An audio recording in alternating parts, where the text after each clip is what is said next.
So in the last video, we went over what credit card churning is and how it's done. But now we're going to go step by step over each part of the credit card churning process. So let's start with step 1. How do credit card churners find cards with the best bonus possible? Now, step 1 is arguably the most important step, because choosing the right card is what determines the amount of the bonus and how likely someone is to be able to meet the requirements of the bonus. And so this video will go step by step over how credit card churners find cards with the biggest bonuses, what resources they use, and what they look for when determining if this card is right for them. Let's start off with the first thing that credit card churners do when looking for a new card.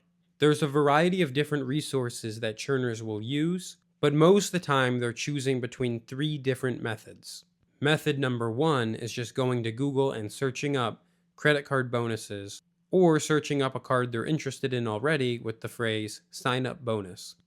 So if I wanted to see the sign up bonus on the Chase Freedom Unlimited, I would just type in Chase Freedom Unlimited sign up bonus, and then I would click the page.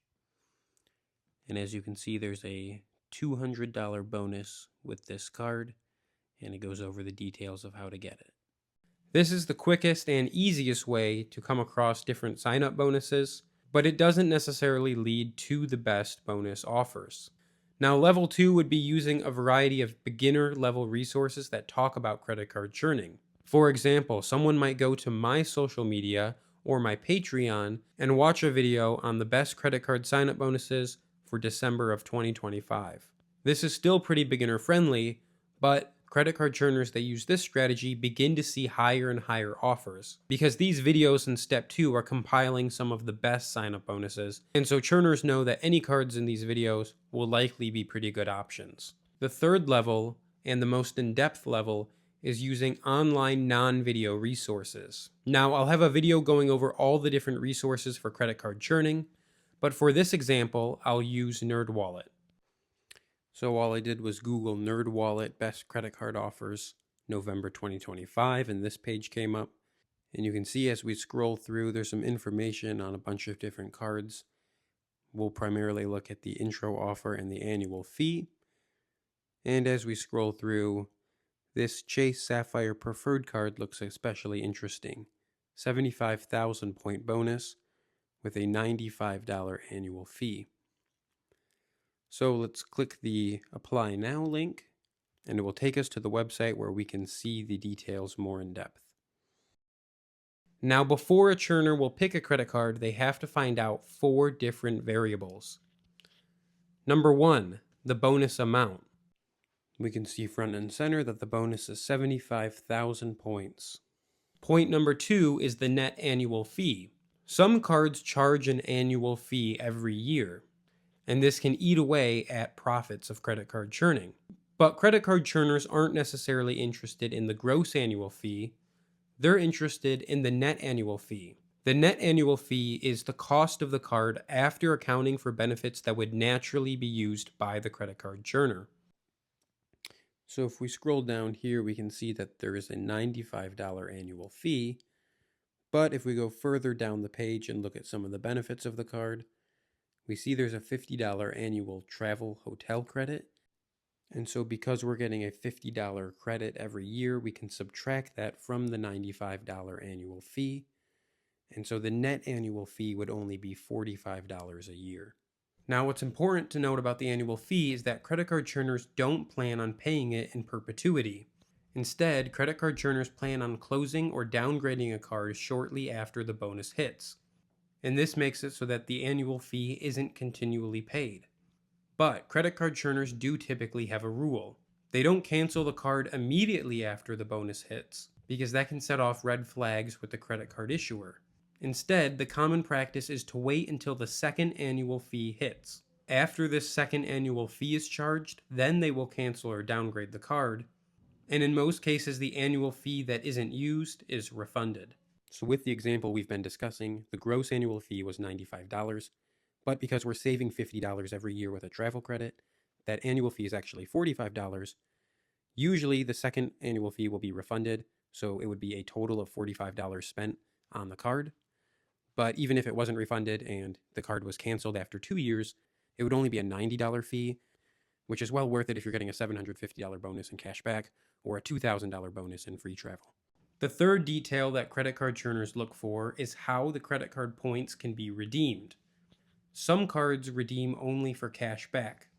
So a credit card churner might get a bonus of $500 cash back, and they just redeem it to their bank account. But where things get more interesting is when we look at points. Different credit cards have different travel partners, and credit card points are worth different amounts with those travel partners. So when credit card churners are comparing different bonuses, the redemption path is a really important part of this. Because two cards might offer the same sign-up bonus, but those points are worth different amounts. And so one credit card might actually have a higher bonus when the redemption path is factored in. Now, it's definitely looking into the travel partners that each card has, but one way to get a brief overview is to just search up how much the points are worth. So if I search up how much are Chase Ultimate Rewards points worth, I go down to thepointsguy.com and he says that Chase Ultimate Rewards points are worth about 2.05 cents each. So at 2.05 cents each, that 75,000 point bonus would be over $1,500 in value. The last thing that credit card churners look at when researching a new card is what the requirements are. Typically, a credit card bonus will require you to spend a certain amount in a given time period. For example, when I look here, I see that a person is eligible for the 75,000 point bonus once they have spent $5,000 on purchases in the first 3 months from account opening. Of course, it's always good to read the terms and conditions in full, but usually you can get 90% of the information you need just on the front page there. And so it's important to know what these requirements are, because if you're short that amount by even $1, you likely won't receive any of the bonus. This is also an important factor for churners because they probably won't pick a card that they don't think they'll be able to reach their requirements with. And I'm going to have a whole video going over how to reach those requirements even if you don't think you could originally, but you'll just have to stay tuned for that one. Lastly, I want to just give a few important bonus tips to end off this video. Number 1, when credit card churners first start off, a lot of them find it valuable to start with Chase, because Chase has something known as the 524 rule, which means you won't get approved for a new card if you've had 5 opened in the last 24 months. And because Chase will limit how many cards you can get in a certain time period, many credit card churners start with Chase so they don't get restricted on those bonuses later on. Tip number 2, it might be worth it to see if the card you're applying for has a pre-approval tool. That way you don't waste a hard inquiry on a card you end up getting denied for anyways. Tip number 3, if you're a part of certain loyalty programs, you might get a higher sign-up bonus than someone who isn't a part of those programs. If you guys want me to make a video going over how this works, let me know and I'll post a video on this topic as well. Bonus tip number 4 and 5. If you are looking for a bonus for a specific card, sometimes the browser matters. So it might be worth it to check out the offer on several different browsers to see if you get a better offer. Viewing it through incognito mode has also worked for many people. Additionally, credit card churners might find different offers if they apply on their phone versus applying on their laptop. So some credit card churners make sure to check both those devices to make sure they're getting the highest bonus possible. So this video has gone over how credit card churners find the bonuses. I hope you found it useful. Stay tuned for the next video where I'll go over how credit card churners meet the requirements of the bonus even when it seems way out of reach.